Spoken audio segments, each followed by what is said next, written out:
Hi guys, welcome to Abhyas classes. I am your educated Pratik Morwal. This is your daily current affairs session. Name is Morning Sprint. एक बहुत ही precise exam oriented और easy to understand रहने वाला session जो कि आपके आने वाले किसी भी कंपटीशन एग्जाम के लिए बेनिफिशियल रहेगा। ये क्लास कौन से स्टूडेंट्स को टारगेट करती है? ये CAPF assistant commandant, CDS, NDA, AFCAT, Indian Coast Guard का असिस्टेंट कमांडेंट का exam, SSC, CGL, CHSL, banking का आईबीपीएस, पीओ, क्लर्क और किसी भी स्टेट के पीसीएस की तैयारी करने वाले स्टूडेंट्स के लिए ये क्लास बेनिफिशियल रहने वाली है। इसका हम फर्स्ट सेशन कल कंप्लीट कर चुके हैं। आप डेली इस सेशन के साथ बने रहिए ताकि आपका करंट अफेयर्स इन की जो नॉलेज है वो इनहांस ही होती रहेगी। आप इसको सेशन को शेयर भी कीजिए, साथ ही साथ चैनल को सब्सक्राइब भी कीजिए। आइए आज का सेशन हम स्टार्ट करते हैं। लेकिन उससे पहले हमें जो कल का सेशन था 20 जुलाई का, उसकी जो इंपॉर्टेंट न्यूज़ थी उसका रिवीजन करना पड़ेगा। विदाउट रिवीजन आपको चीज़ें याद नहीं रहेगी। तो पहली न्यूज़ थी, विक्रम 1 को लॉन्च किया है और लॉन्च करने के साथ ही इंडिया क्या बन गया है? तीसरा ऐसा देश बन गया है जिसने प्राइवेट स्पेस एजेंसी को व्हीकल लॉन्च करने की, कहाँ पे, लो अर्थ ऑर्बिट में करने की अनुमति दे दी थी। और अनुमति देने के साथ ही इंडिया तीसरा ऐसा देश बन गया है जब विक्रम 1 लॉन्च हुआ है।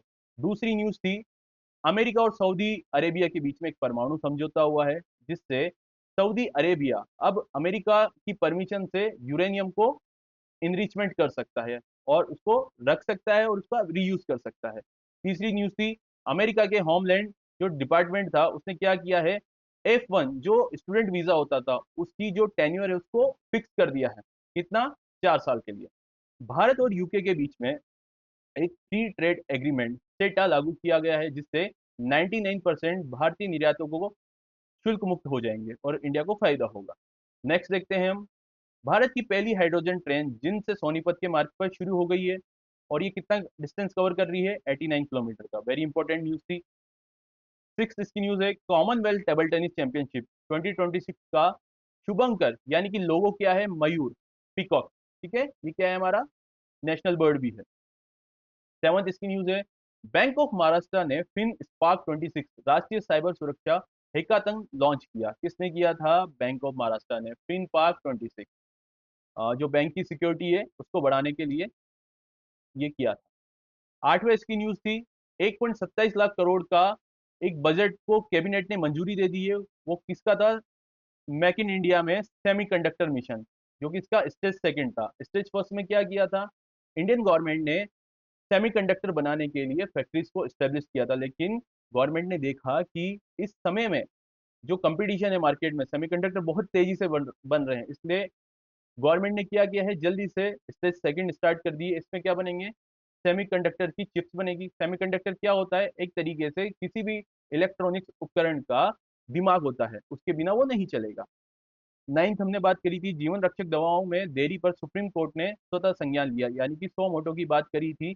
इसमें सुप्रीम कोर्ट ने एक कैंसर की ऐसी दवा है जो लोगों के लिए इजी टू एक्सेस नहीं हो रही है क्योंकि वो बहुत महंगी है। सुप्रीम कोर्ट ने आदेश दिया है गवर्नमेंट को कि आप उस दवा का जो प्राइस है कम करिए। कल का हमारा क्विज था जिसका आंसर था C, US India strategic partnership forum, जिसमें किसको सम्मानित किया गया था? भारती मित्तल को। तो ये हमने कल की क्लास को वापस से एक बार समरी देख ली है और रिवाइज कर लिया है। आज की क्लास को स्टार्ट करते हैं। आज का पहला न्यूज है आपका, government moves bill to amend 1971 act. कोई 1971 का एक्ट है जिसको संशोधन करने के लिए गवर्नमेंट एक बिल लेके आई। ठीक है, कौन सा है वो? एक, insult to Vande Mataram now criminal offence. Vande Mataram की इंसल्ट करना अब एक तरीके से क्या होगा? क्रिमिनल ऑफेंस हो रहेगा। ऐसा गवर्नमेंट चाहती है कि ऐसा हो, इसलिए वो क्या लेके आई है? एक बिल लेके आई है। किसको संशोधित करने के लिए? 1971 के एक्ट को संशोधित करने के लिए। ठीक है, अमेंडमेंट करने के लिए। वंदे मातरम क्या है? आपका नेशनल सॉन्ग है। ये किसने लिखा था? बंकिम चंद्र चट्टोपाध्याय ने। ओके, और ये कहाँ से लिया गया था? ये आनंद मठ से लिया गया था। एग्जाम पर्सपेक्टिव से सारी चीजें बहुत इंपॉर्टेंट है। आइए समझते हैं। The prevention of insult to national honour, national honour के इंसल्ट को बचाने के लिए जो एक एक्ट था 1971 का, उसमें अमेंडमेंट यानी कि संशोधन करने के लिए सरकार एक बिल लेके आई है जिसको बोला है अमेंडमेंट बिल 2026। ये कहाँ पे इंट्रोड्यूस हुआ है? ये पहले राज्यसभा में इंट्रोड्यूस हुआ है। राज्यसभा में अगर ये साधारण बहुमत सिंपल मेजोरिटी से पास हो जाता है तो ये लोकसभा में जाएगा। लोकसभा के बाद वहां पे भी अगर पास हो जाता है तो ये राष्ट्रपति के पास जाएगा और वहां पे उन्होंने हस्ताक्षर कर दिए तो ये संशोधन हो जाएगा। ये लाया किसके लिए गया है? ये चाहते हैं कि वंदे मातरम का अगर कोई इंसल्ट करे, इंटेंशनली इंसल्ट करे, किसी पे हम इम्पोज नहीं कर सकते कि आपको इसको गाना है, नहीं। अगर कोई वंदे मातरम सॉन्ग कहीं पे चल रहा है, कोई लोग गा रहे हैं और कोई बीच में इंटरप्शन कर रहा है इंटेंशनली, तो उस पे क्या होगा? क्रिमिनल ऑफेंस होगा और उसको सजा होगी लगभग 3 साल तक की। पहले जो एक्ट है 1971, उसमें कौन कौन से नेशनल ऑनर शामिल थे? पहला है आपका नेशनल फ्लैग जो कि तिरंगा है, कॉन्स्टिट्यूशन संविधान है, नेशनल एंथम जन गण मन, ये तीनों चीजें ऑलरेडी वहां पे अवेलेबल थी। अब सरकार चाहती है इसमें सेक्शन 3 में वंदे मातरम को भी जोड़ दिया जाए। एक कंट्रोवर्सी इस प्रकार से हो रही है कि एक पर्टिकुलर माइनॉरिटी का सेक्शन है जो कि वंदे मातरम बोलने से परहेज करता है just because of their religion perspective. तो ये एक अपना उनका डिसीजन है, कोई बात नहीं। लेकिन इससे क्या हुआ? एक आउटबर्स्ट निकला है ऑपोजिशन पार्टी का, जिनका काम ही क्या होता है? अपोज करना होता है। ऑपोजिशन पार्टी के एमपी जॉन ब्रिटस ने बोला है कि ये बिल फालतू है, इसको नहीं लेके आना चाहिए। उन्होंने क्यों क्यों बोला है ऐसी बात? क्योंकि 24 जनवरी की बात है, 24 जनवरी 1950 की बात है, हमारा संविधान आने से 2 दिन पहले की। वहां की संविधान सभा में डॉक्टर राजेंद्र प्रसाद ने बोला था कि हम नेशनल एंथम को तो संविधान में शामिल कर रहे हैं, हम नेशनल सॉन्ग को शामिल नहीं कर रहे हैं, लेकिन हम उसको इक्वली इंपॉर्टेंस देंगे। क्यों? क्योंकि जो फ्रीडम मूवमेंट था, हमारे आजादी की लड़ाई थी अंग्रेजों से, उसमें वंदे मातरम ने भी एक बहुत अच्छा रोल अपना अदा किया। इससे लोगों में जोश आ जाता था, एकता बन जाती थी और वो अंग्रेजों के जो एट्रोसिटीज थी उसके खिलाफ लड़ने के लिए तैयार रहते थे। तो जो एमपी ने बोला है जॉन ब्रिटस ने कि वो एक फॉर्मल बात थी, उसको इतना हम लाइटली ही लेंगे, हम इस बेसिस पे वंदे मातरम को शामिल नहीं करेंगे। ठीक है?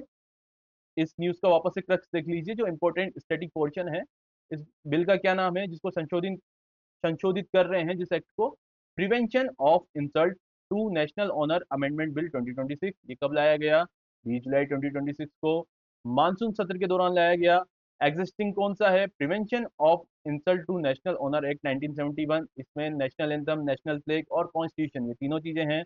पेनल्टी अंडर एक्ट 3 साल की जेल हो सकती है और कुछ पैसों का फाइन भी लग सकता है। की कॉन्स्टिट्यूशनल रेफरेंस किसका लिया गया? हमने बात कर ली है, राजेंद्र प्रसाद का स्टेटमेंट जो था संविधान सभा में 24 जनवरी 1950। ठीक है? ये न्यूज आपकी कंप्लीट होती है। नेक्स्ट न्यूज की हम बात करते हैं।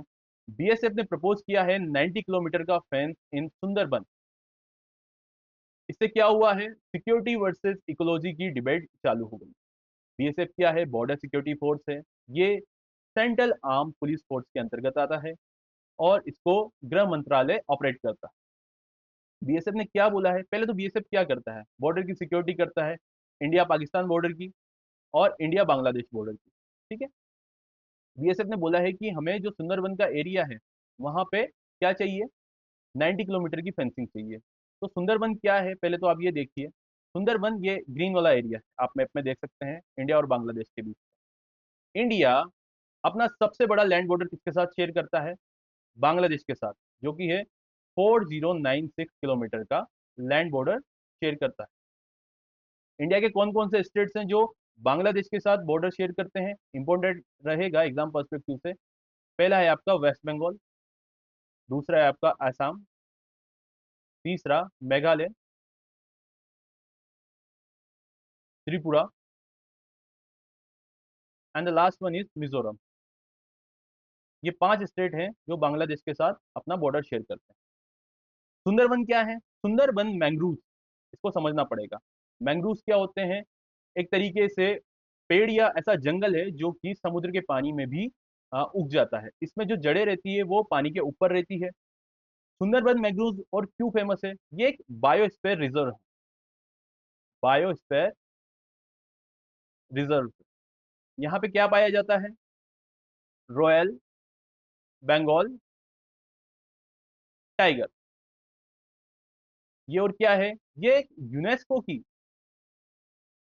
वर्ल्ड हेरिटेज साइट भी है, तो आप समझिए अपने आप में कितनी यूनिक है। ये और क्या करती है? ये मृदा का अपवर्तन यानी कि सोइल इरोजन को भी रोकती है, और बंगाल की खाड़ी से आने वाले तूफानों को, चक्रवातों को, ये एक तरीके से उसकी स्पीड को कम कर देता है। तो इस प्रकार के सारे इंपॉर्टेंट चीज है किसके बारे में, सुंदरबन मैंग्रोव के बारे में, सुंदरबन के जो जंगल। ठीक है, अब बीएसएफ जब यहाँ 90 किलोमीटर का फेंस लगाना चाहता है, तो जो इकोलॉजी के लोग हैं, इन्वायरमेंट को प्रोटेक्ट करना चाहते हैं, वो बोलेंगे कि 90 किलोमीटर की फेंसिंग के बाद क्या हो जाएगा, ये सारी चीजों में गड़बड़ आ जाएगी, चाहे वो बायोस्फीयर रिजर्व में जो भी वहाँ की विविधता है, चाहे वो जैव हो या पौधों के रिलेटेड हो, रॉयल बंगाल टाइगर में दिक्कत आएगी, क्योंकि वो उनको, ये हम उनकी जगह को लेने लगेंगे। ठीक है, तो एक तरीके से क्या होगा, वहाँ पे सोइल इरोजन नहीं होगा, पानी नहीं रुकेगा, और ये जो चक्रवात है वो और तेजी से आएगा, जिससे आसपास की जगहों को नुकसान होगा। ऐसा क्यों हो रहा है कि हम फेंसिंग कर रहे हैं? फेंसिंग का कारण है कि रिसेंटली जब वहां पे बांग्लादेश में सत्ता का परिवर्तन हुआ था, शेख हसीना को वहां से जेनजी प्रोटेस्ट में भगा दिया गया था, और एक इंटरिम गवर्नमेंट बनी थी जो कि हेड कर रहे थे मोहम्मद यूनिस। मोहम्मद यूनिस एंटी इंडिया थे, इसी वजह से वहाँ की जो हिंदू माइनॉरिटी कम्युनिटी थी उस पर अत्याचार होने लगे, इंडिया ने इसका प्रोटेस्ट भी किया। मोहम्मद यूनिस ने पाकिस्तान का साथ देने लग गया था, पाकिस्तान के इंटरेस्ट की बातें करने लग गया था। 1971 का जो इंडिया का एक तरीके से कंट्रीब्यूशन था बांग्लादेश को बनाने में, उसको भी वो लोग भूल गए थे, उनकी हिस्ट्री चेंज करने लग गए थे, और बांग्लादेश में एंटी इंडिया सेंटिमेंट स्टार्ट हो गए। ठीक है, ये बात आपको समझ में आई। इसीलिए क्या होता है, वहां से बांग्लादेश से इन्फिल्ट्रेशन होता है, और ये जो पांचों स्टेट हैं और नॉर्थ ईस्ट के जो स्टेट हैं, चाहे जिसमें बात करें आप मणिपुर, मेघालय, त्रिपुरा, मिजोरम, असम, अरुणाचल प्रदेश, नागालैंड, इनमें क्या होता है, बांग्लादेश के जो लोग हैं आके रहने लग गए, और उससे क्या होगा, एक तो जो लिमिटेड रिसोर्सेस है उनको ये लोग यूज कर रहे हैं, वहां की डेमोग्राफी चेंज कर रहे हैं, डेमोग्राफी यानी कि वहां की जो लोकल जनसंख्या है उसको चेंज कर रहे हैं। साथ ही साथ ये एंटी इंडिया होने के साथ की वजह से इंडिया की इंटरनल सिक्योरिटी के लिए भी खतरा है, इसीलिए बीएसएफ चाहता है कि हम यहाँ पे फेंसिंग कर दें। अब इसको आगे देखते हैं, सारा हमने लगभग इसमें पढ़ लिया है क्या क्या है। एक्सपर्ट्स आर डिवाइडेड, कुछ लोग वार्न कर रहे हैं कि ये इकोलॉजिकल डैमेज होगा, किसका, मैंग्रोव ट्रीज का और वाइल्ड लाइफ का। अदर्स जो सपोर्ट कर रहे हैं कि ये नॉन प्रोटेक्टेड एरिया है, यहाँ पे हमें इंडिया की इंटरनल सिक्योरिटी को ध्यान में रखते हुए फेंसिंग करनी पड़ेगी। ठीक है, ये सारी चीजें हमने इस टॉपिक के बारे में पढ़ ली, इसके बाद कुछ नहीं आएगा, और ये इंपॉर्टेंट क्यों है आपको समझ में आ गया होगा। नेक्स्ट हम टॉपिक देखते हैं। नेक्स्ट क्या है न्यूज, सुप्रीम कोर्ट ने आदेश दिया है सीबीएसई को, क्या आदेश दिया है, to provide opt out option.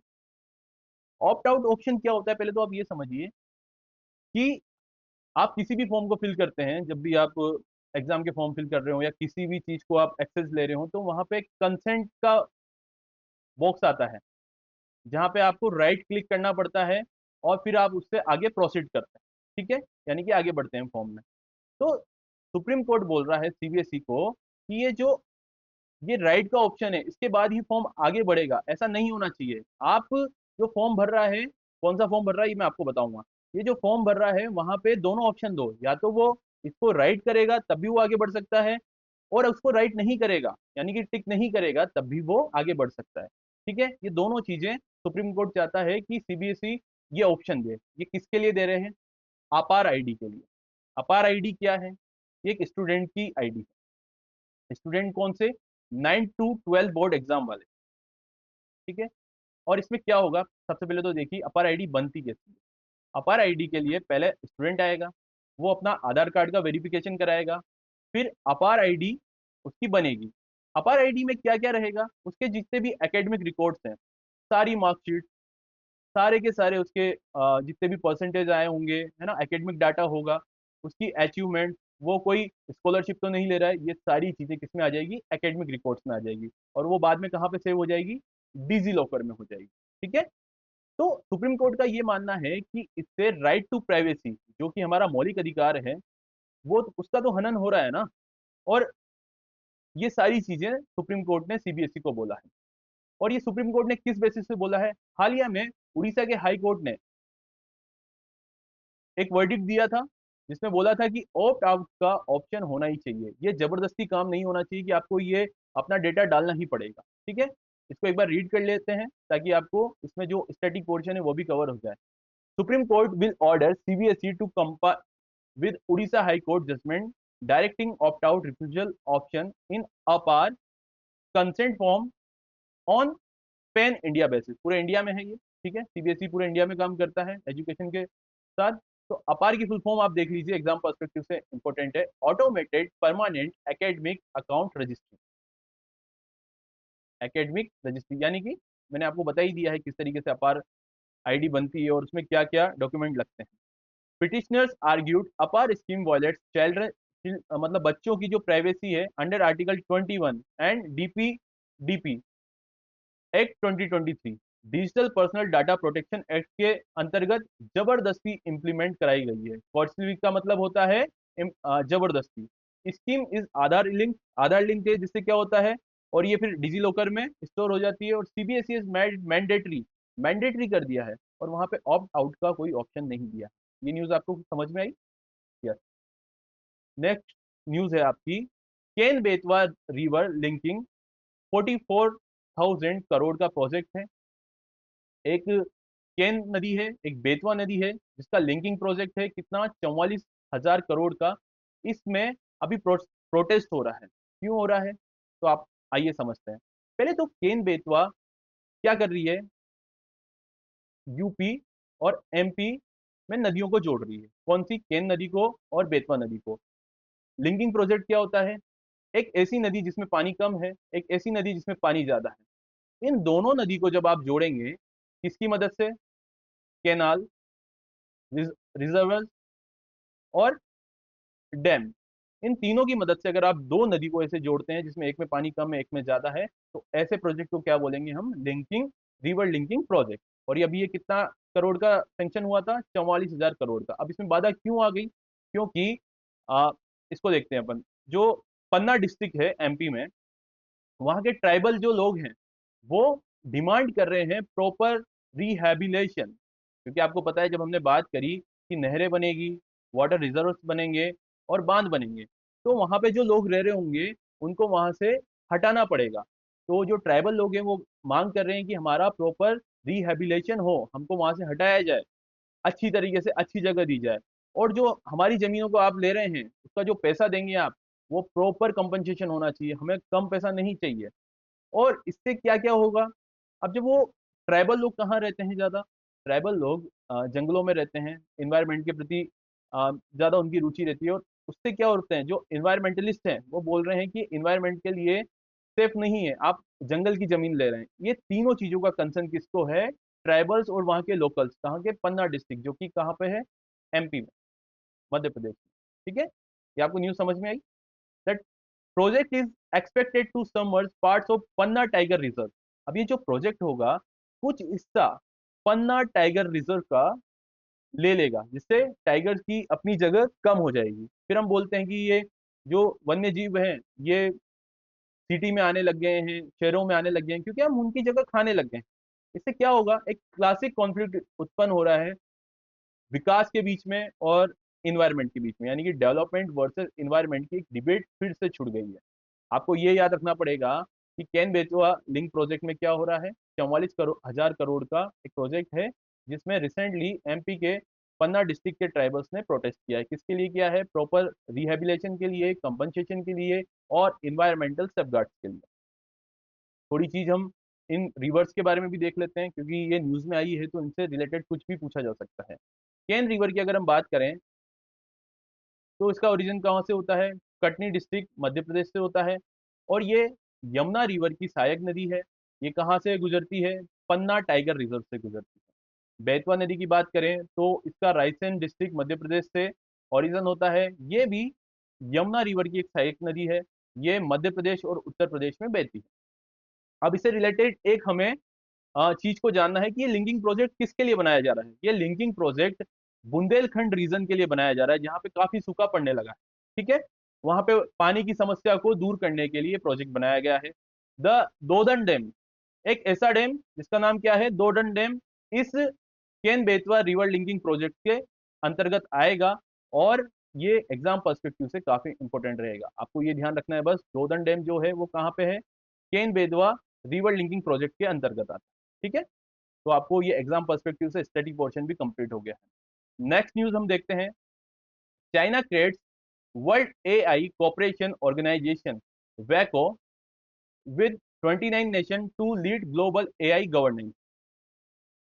China ने क्या किया है, एक वेको का निर्माण किया है, जिसमें क्या करेगा, वो ग्लोबल एआई गवर्नेंस करेगा। यानी कि आप समझिए, क्रिकेट जब खेलते हैं तो क्रिकेट में बहुत सारी कंट्रीज होती है, उन सभी को क्या एक नियम के अंतर्गत लाने के लिए क्या होता है, इंटरनेशनल क्रिकेट काउंसिल आईसीसी होता है। तो वो जो भी आदेश देगा वो क्या करेगा, सारे देशों को मानने पड़ेंगे, जो भी नियम बनाएगा। उसी तरह चाइना ने क्या किया है, एक world AI cooperation organisation start किया है, जिसका काम क्या रहेगा, जो एआई से रिलेटेड नियम है उसको बनाना। आप समझिए ये बात कि पहले तो आप ये देख लीजिए कि इसमें क्या है, 29 कंट्रीज ने साइन किया है, जिसमें पाकिस्तान और रशिया जैसी कंट्रीज भी हैं। और इसका फुल फॉर्म आप देख लीजिए, वर्ल्ड एआई कोऑपरेशन ऑर्गेनाइजेशन। अब चाइना ने ऐसा क्यों किया, इसको समझिए आप। अभी एआई आर्टिफिशियल इंटेलिजेंस की बात करें तो इसमें डोमिनेंस चल रहा है आपका यूएसए का, यूनाइटेड किंगडम का, और यूरोपियन यूनियन का। ठीक है, इन लोगों ने अपने एआई बनाए हुए हैं और अपने ही खुद के नियम बनाए हुए हैं। तो इससे क्या होगा, चाइना चाहता है कि इन लोगों ने अपनी सहूलियत के हिसाब से अपने नियम बना लिए हैं और कोई भी डेवलपिंग कंट्री को इसमें शामिल नहीं किया है, क्योंकि ये अपने आप में डेवलप्ड कंट्रीज हैं। इन्होंने नियम अपने सहूलियत के हिसाब से बनाया है, किसी भी डेवलपिंग कंट्री से बात नहीं करी है। जब बात नहीं करी है तो क्या होगा, जो डेवलपिंग कंट्रीज है उनको एआई का फायदा नहीं हो। ठीक है, और ये कंट्रीज क्या बोलते हैं कि हम हमारी इंटरनल सिक्योरिटी और नेशनल इंटरेस्ट को ध्यान में रखते हुए हम हमारी कुछ कुछ ऐसी एआई की जो चीजें हैं उसको हम डेवलपिंग कंट्रीज के साथ शेयर नहीं करेंगे। इसके नाम पे ये कोई टेक्नोलॉजी नहीं दे रहे हैं, डेवलपिंग कंट्रीज का ये फायदा कैसे करेंगे। इसलिए चाइना ने एक ग्रुप बनाया और बोला कि एआई के थ्रू जो भी गलत चीजें हो रही है, चाहे उसको रेगुलेशन हो, चाहे मिसयूज हो, या फिर बात करें जो गलत फोटो बनते हैं, साइबर सिक्योरिटी को खतरा होता है, इन सारी चीजों को कंट्रोल करने के लिए साथ ही साथ एक पर्टिकुलर नियम बनेगा जिससे हम किस प्रकार से उसका उपयोग करेंगे एआई का। तो चाइना ने बोला इसके लिए हम एक ग्रुप बना रहे हैं, जो ग्रुप किसको डोमिनेट करेगा, एक साउथ साउथ वर्ल्ड को। ठीक है, दक्षिण का वर्ल्ड कौन सा रहेगा, जिसमें चाइना हेड करेगा, और इसमें बाद में हो सकता है भारत भी आ जाए और सारे डेवलपिंग कंट्रीज आ जाए, और इसमें साउथ अमेरिका के कॉन्टिनेंट के कंट्रीज भी आएंगे, और इसमें कौन आएगा, इसमें अफ्रीका भी आएगा। तो ये जितने भी गरीब देश हैं या विकासशील देश हैं, ये सारे किसमें आएंगे, इस ऑर्गेनाइजेशन में आने चाहिए, जिससे क्या होगा, एआई का उनको फायदा होगा। ये क्या है, वेको है, एक क्या है, एआई गवर्नेंस है, जो एआई का गवर्नेंस करेगा या रेगुलेट करेगा। ठीक है, नेक्स्ट न्यूज देखते हैं हम इसको, DCGI approves first dengue vaccine क्यूडेंगा। एक सेकेंड,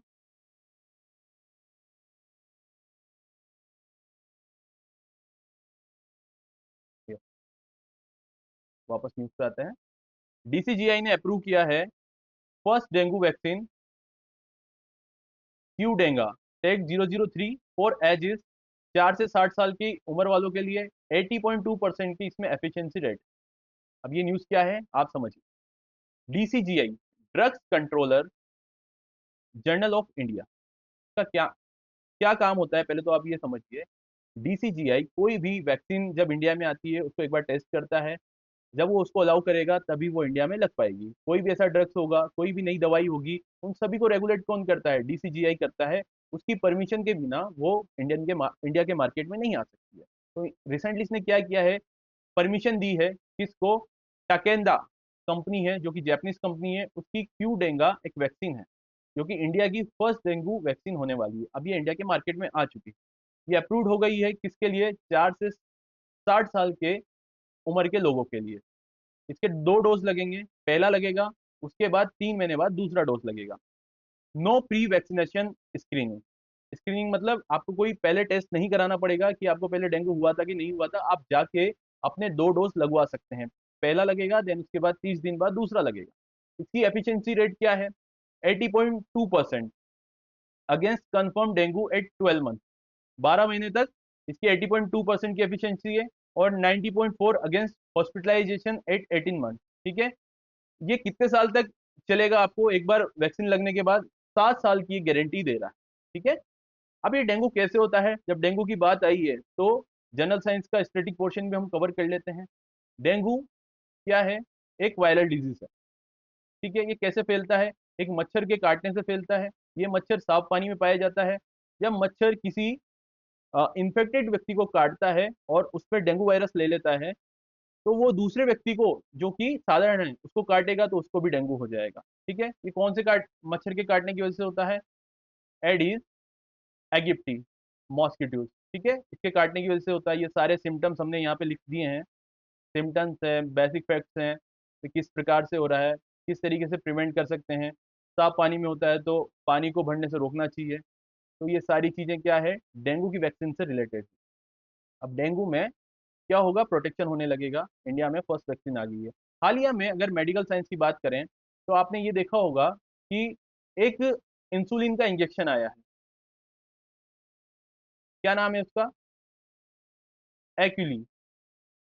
ये जो इंजेक्शन आया है ये कब लगेगा? 7 दिन में एक बार लगेगा। ये भी डायबिटिक जो पेशेंट होते हैं उनके लिए रामबाण बन के सामने आया है। डायबिटिक कैसे होता है?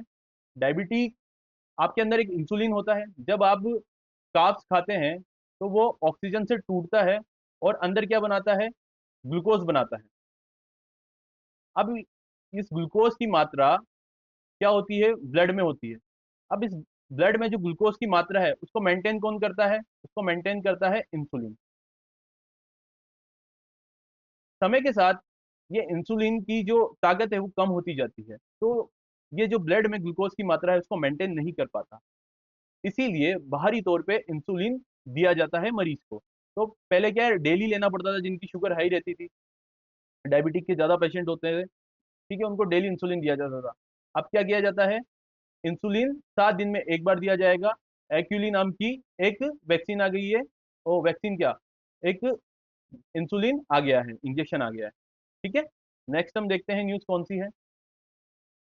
आपकी नेक्स्ट न्यूज है, वर्ल्ड का largest curd manufacturing plant to be established in India. सबसे बड़ा दही बनाने का प्लांट कहाँ बनने जा रहा है? इंडिया में। ठीक है, कहाँ बन रहा है ये? अमूल के बंगाल डेयरी प्रोजेक्ट के अंतर्गत बन रहा है। Sankrail food park, Howrah, west Bengal में बन रहा है। इसका उद्घाटन किसने किया? Union home minister and minister of corporation Shri Amit Shah. ठीक है, इन्होंने ये इसका उद्घाटन किया है। कॉर्पोरेशन के मिनिस्टर हैं। तो ये जो अमूल है, अमूल क्या है? कोऑपरेटिव सोसाइटी है, कोऑपरेटिव फर्म है। और अमूल का जो मुख्यालय कहाँ पर है? आप बात करें जो इसका सेंटर कहाँ पे है, गुजरात के आनंद नाम की जगह पे है। ठीक है, एग्जाम पर्सपेक्टिव से इंपॉर्टेंट है। आपको ये याद रखना है कि सबसे बड़ा जो दही बनाने का, कर्ड मैन्युफैक्चरिंग का प्लांट है वो कहाँ बनने जा रहा है? ये वेस्ट बंगाल में बनने जा रहा है। 700 करोड़ का ये इंटीग्रेटेड डेयरी प्रोजेक्ट है। और जो क्या कर रहा है, इसकी कैपेसिटी है 30 लाख लीटर दूध की, जिससे 10 लाख लीटर का क्या बनेगा? दही बनेगा। The project is a flagship initiative under white revolution 2.0। White revolution 2.0, white revolution की अगर हम बात करेंगे तो ये किससे रिलेटेड होता है? ये मिल्क से रिलेटेड होता है। तो व्हाइट रिवोल्यूशन 2.0 की बात हो गई है, तो व्हाइट रिवोल्यूशन फर्स्ट क्या था? व्हाइट रिवोल्यूशन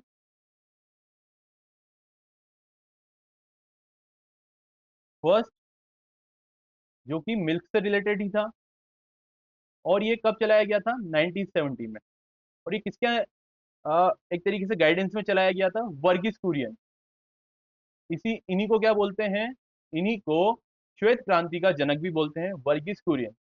1970 में इन्होंने दूध का उत्पादन इतना बढ़ा दिया था कि इंडिया फर्स्ट प्रोडक्शन, मतलब पूरी वर्ल्ड में नंबर 1 पे आ गया था प्रोडक्शन करने के मामले में। इससे क्या होगा?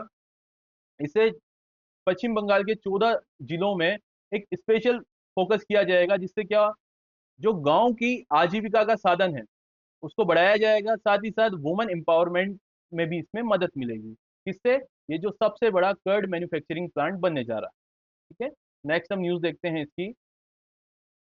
नेक्स्ट न्यूज है, नेशनल कमीशन फॉर सफाई कर्मचारी review sanitation and welfare facilities pushes for zero manual scavenging.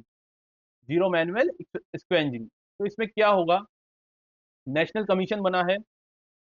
National commission है किसके लिए? सफाई कर्मचारी के लिए, जिन्होंने क्या किया है? रिव्यू किया है सैनिटेशन और वेलफेयर फैसिलिटीज का। न्यूज देखते हैं। जो नेशनल कमीशन फॉर सफाई कर्मचारी है, उन्होंने recently new Delhi municipal council NDMC के साथ नई दिल्ली में एक मीटिंग की है, जिसमें उन्होंने किस चीज पे रिव्यू किया है? वर्कर्स की वर्किंग कंडीशन पे, उनके सेफ्टी मेजर्स पे, उनके वेलफेयर फैसिलिटीज पे, जो कि सैनिटेशन वर्कर्स के होते हैं, उन पे इन्होंने चर्चा करी है। और उन्होंने क्या डिसाइड किया है कि जीरो मैनुअल स्पेंजिंग होगी, यानी कि जो मनुष्य का मल है उसको हाथ से बिल्कुल नहीं उठाया जाएगा आने वाले समय में। आज भी कहीं ऐसी जगह है जहाँ पे हाथ से उसको उठाया जाता है, क्योंकि जो ड्राई टॉयलेट्स होते हैं वहाँ पे हाथ से उठाया जाता है। इसके लिए अब क्या किया जाएगा? मशीन का उपयोग किया जाएगा, नई टेक्नोलॉजी का उपयोग किया जाएगा। अब जब इसकी बात करते हैं कि मनुष्य के मल को उठाया जा रहा है, तो उससे क्या होता है? Article 14, article 14, right to equality. Equality कहाँ होती है? आप किसी इंसान को इतने हद तक गिरा रहे हैं कि वो अपने हाथ से किसी का मल उठा रहा है। आर्टिकल 17 की अगर हम बात करें, ये एग्जाम पर्सपेक्टिव से इंपॉर्टेंट है, क्योंकि ये न्यूज आई है, तो इसमें ये अनुच्छेद आएंगे ही आएंगे। ये आपका मौलिक अधिकार है ना, फंडामेंटल राइट। इसमें बात करी जाती है अनटचेबिलिटी की। अनटचेबिलिटी मतलब, अनटचेबिलिटी हिंदी में इसको क्या बोलते हैं? I don't know. छुआछूत, ओके, छुआछूत वाली बात।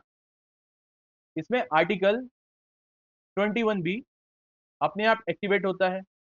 Right to life and with dignity, आप डिग्निटी के साथ तो लाइफ को जी ही नहीं रहे हैं। तो ये तीनों आर्टिकल इस न्यूज से रिलेटेड है।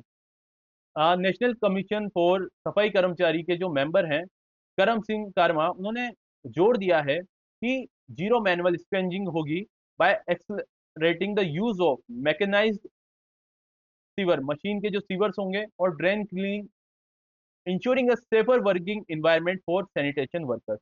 आपने देखा होगा, ये सेप्टिंग टैंक में जाते हैं, सीवर्स में जाते हैं, तो वहां पे बहुत गंदी है ना गैस निकलती है, जिसको बोलते हैं मीथेन, कार्बन मोनोऑक्साइड। ठीक है, और सल्फाइड। ये सारी गैसें कहाँ से निकलती है? सीवर से, सेप्टिक टैंक से। कभी कभी क्या होता है, ये जो सफाई कर्मचारी हैं, ये बेहोश हो जाते हैं। बहुत से ऐसे इंसिडेंट सामने आए जिनमें इनकी मृत्यु हो जाती है, इनको स्किन प्रॉब्लम हो जाती है। ये सारी चीजें किनको होती है? ये सफाई करने की वजह से। ठीक है, तो इनका ध्यान रखा जाएगा, इन चीजों पे जोर दिया गया है। मेनली जो इस न्यूज का क्रक्स है वो क्या है? इसको जो जीरो मैनुअल स्पेंजिंग है ये होगी, यानी कि हाथ से मल को नहीं उठाया जाएगा, मशीनों का उपयोग किया जाएगा, मैकेनाइज सीवर बनाए जाएंगे। ठीक है, नेक्स्ट हम इसमें देखते हैं और क्या बोलता है। जो commission also directed TMR temporary muster roll, यानी कि संविदा पे कुछ लोग लगाए जाते हैं टेम्परेरी बेसिस पे, अगर सफाई कर्मचारी कम है तो उसका भी प्रावधान किया गया है। साथ ही साथ इसमें बोला गया है कि strict compliance with ESI employees state insurance. Employees जो रहेंगे, उनकी फैमिली की सुरक्षा के लिए अगर किसी को कुछ हो जाता है, काम करने के दौरान उनकी मृत्यु हो जाती है, तो ऐसे एम्प्लॉयज के लिए इंश्योरेंस का प्रावधान भी किया जाएगा, ताकि आने वाले समय में उनके परिवार को एक फाइनेंशियल सिक्योरिटी दी जा सके या कुछ हेल्प की जा सके। ईपीएफ, एम्प्लॉयज प्रोविडेंट फंड भी किसके ऊपर लागू होगा? सफाई कर्मचारियों के ऊपर। क्यों? क्योंकि रिटायरमेंट के बाद भी वो भी तो कुछ मैनेज करेंगे ना अपना लाइवलीहुड को, तो कैसे करेंगे? ईपीएफ के थ्रू करेंगे। तो ये सारी न्यूज किसमें आई है अभी? नेशनल कमीशन फॉर सफाई कर्मचारी के लिए आई है। ठीक है, एक नेशनल कमीशन है जो सफाई कर्मचारी का है। सफाई कर्मचारी के हित की बात करने के लिए सारी बात की गई है। जीरो स्क्वेंजिंग मतलब हाथ से कोई भी मल को नहीं उठाया जाएगा, टीएमआर की बात की गई है, ईएसआई की बात की गई है, और ईपीएफ की बात की गई है। This is all about this news. Next news को देखते हैं हम। 72nd 72वां national film film award announce किया गया है। ठीक है, ये कब हुआ है? 2026 में। और ये कौन से साल की मूवीज के लिए हुआ है? 1 जनवरी से 31 दिसंबर 2024 की मूवीज के लिए हुआ है। ठीक है। और ये देखिए इसको, the 72nd national film award were announced in new Delhi, new Delhi में हुआ है, फॉर फिल्म सर्टिफाइड, जो भी फिल्म किससे सर्टिफाइड हुई है, CBFC, central board of film certification. कोई भी इंडिया में मूवी रिलीज होगी तो सबसे पहले उसको CBFC का सर्टिफिकेट चाहिए होगा। अगर वो उससे पास होगी, चाहे वो 18+ हो, 16+ हो, कैसी भी हो, जब वो इससे पास होगी तभी जाके वो रिलीज होगी। ठीक है। अभी हालिया में एक न्यूज सामने आ रही है, जो दिलजीत दोसांझ की मूवी है सतलुज, ये भी एग्जाम पर्सपेक्टिव से इंपॉर्टेंट है। वो CBFC से पास नहीं हुई है और इसको इसलिए रिलीज नहीं किया गया है। ये मूवी को OTT प्लेटफॉर्म पे भी रिलीज कर दिया गया था, लेकिन वहां से भी 2 दिन में हटा दिया गया। क्या कारण है, क्या रीजन है, इसको हम जब डिटेल में चर्चा करेंगे इस बारे में तब देखेंगे। इंपॉर्टेंट क्वेश्चन क्या है, आर्टिकल 370 जो कि जम्मू कश्मीर में लगा हुआ था। ठीक है। इसकी जो इसके ऊपर एक मूवी बनी थी, उसी को क्या दिया गया है, winning the best feature film award. Exam perspective से इंपॉर्टेंट है क्योंकि सरकार का काम दिखा रही है मूवी कि आर्टिकल 370 आने के बाद कश्मीर में किस तरीके से खुशहाली आई, इंडिया की इंटरनल सिक्योरिटी के लिए जो चैलेंजेस थे उसको हमने कैसे ब्रेक डाउन किया है, ये सारी चीजें इसमें आर्टिकल 370 में बताई गई है, उसके फायदे बताए गए हैं। इसीलिए इसको क्या किया गया है, best feature film award. Kartik Aaryan को चंदू चैंपियन के लिए और मेमूती को ब्रह्म ज्ञान के लिए बेस्ट एक्टर का अवार्ड दिया गया है। यामी गौतम को बेस्ट एक्ट्रेस का अवार्ड दिया गया है आर्टिकल 370 मूवी के लिए ही।